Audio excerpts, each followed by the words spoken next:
Good afternoon and welcome back, ladies, gents and Pikachus, notably British patriots of the English, Scottish or Welsh variety.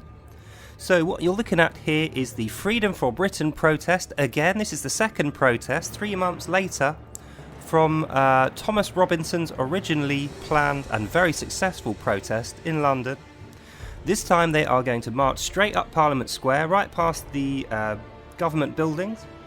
And as you can see here, the main sentiment is of the, quote, rape of Britain.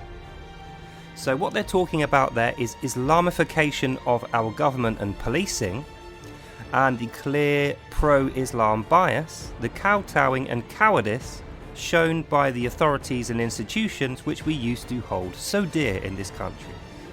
Including the BBC, I may add. Notice there are no reporters. There are no BBC reporters here whatsoever. All the reporters you can see are just chaps and lasses, just like myself really, just independent journalists doing what they can to show you, the British public, the truth of the situation here.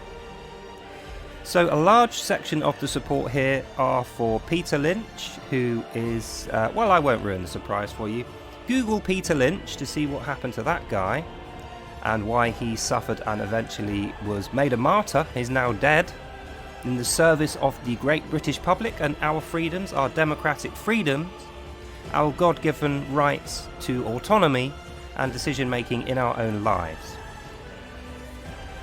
So as you can see, the crowd is far larger than it was last time, far larger than I think anybody had planned. But if you look closely at the crowd, you can see there is not a single Muslim in this entire crowd of people. Now, you'll see many other types of people. I can see a few Koreans in there, a few Chinese people in there. Plenty of black guys, plenty of white guys. There's lots of women, there's old people, children, all ages, genders and cultures. All conglomerating here to celebrate and protect British freedoms. That's what they're doing. No far-right nutters, no racists, no violent criminals of any kind. However, this is what the media will be telling you later on today after this successful protest is made apparent, when the media dare to mention the name of Tommy Robinson or Peter Lynch. They will quickly follow that with some insults, some lowbrow parodying of their own previous status as independent, non-biased journalists. And I think this is exactly what we can expect more of as we ramp up towards what could be a world conflict, a global conflict, a world war, which was started and is encouraged and fought by Islamic jihadis who are totally against Britain, America, Canada, Australia, France, Germany, all the Western countries, specifically white people. And they fight their jihad in the name of Allah, who is their God, who commands them and makes it obligatory that they fight the non-believers wherever they find them, and they do everything they can to expel or kill, is what we know to be the real Islamic teachings, anyone who refuses to bow to Allah.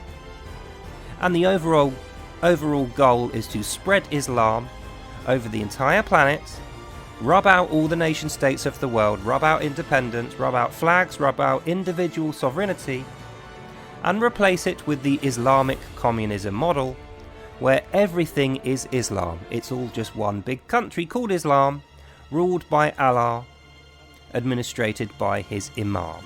That is their goal. And as you can see here, although there's no Muslims in the crowd, a large percentage of the police officers holding the crowd back from their planned march are Islamic.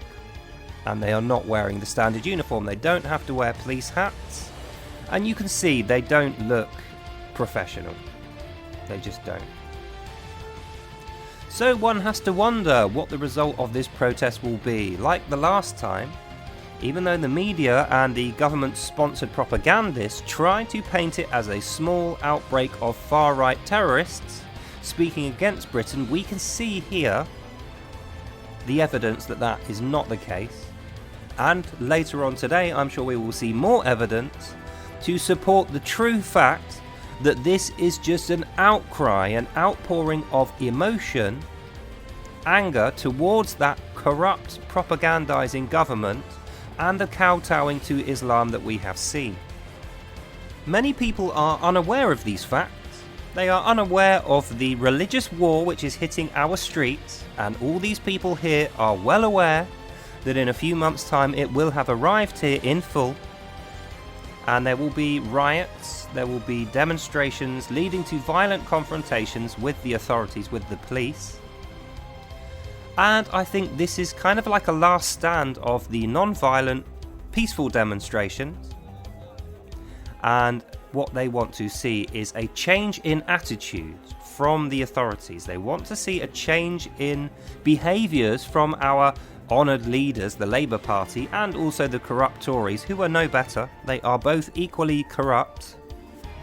And what we want to see is a return to British values, British freedom, protecting the rights of the individual, the right to free speech, free demonstration, the rights to safety and peace, the rights to live their lives without being bothered by foreign domestic terrorists, namely the Islamic jihadis, the Muslims. Freedom to speak openly against evils where we see it, or to wear our Christian crucifix crosses with pride, and not feel as if our country has been taken over and our freedoms have been defeated in such a way as we have seen. Justice for Peter Lynch, justice for Tommy Robinson, but more than that, justice for every single inhabitant, citizen and person, man, woman, elderly or adolescent, whoever. Freedom for this country's people. That's what we want to see a return to. No more of the crushing, bullying and the lying, the corruption and the religiously fervoured violence that so many of us have seen, but then been punished for speaking against, as if we are the terrorists, we are the racists, we are the criminals. That is the picture they paint, and we've had enough of it. We have had more than enough of it, and as you can see here, even the most timid, tepid British person now recognises it's time to stand up to these people. It's time to stand up and show them we are not going to bend over and let a bunch of psychotic maniacs, a bunch of religious zealots from another country with foreign beliefs that end in war and violence, totally genocidal, not a religion of peace. We are not going to let these guys boss us around, ruin the freedoms, the hard fought for freedoms that people have died for. People went to war and were killed to have these freedoms here in this country. Our ancestors, our grandparents. And we are going to stand up for it as best we can. So, that's pretty much all we have time for now. I'm going to follow up this video later with more coverage of this event when they march past Parliament Square. And if there's any trouble, I will let you know. But with any luck, the police will do their job rather than what they seem to be doing here and trying to intimidate and bully the crowd, trying to force out of them a bad response for the press. But I have great faith in this country's people, and I know they will do a good job here, and they will defeat these invaders and protect the freedoms we hold so dear. So that's the end of this video. God bless you all. Have a lovely, lovely day, and I'll see you in the next one. Bye!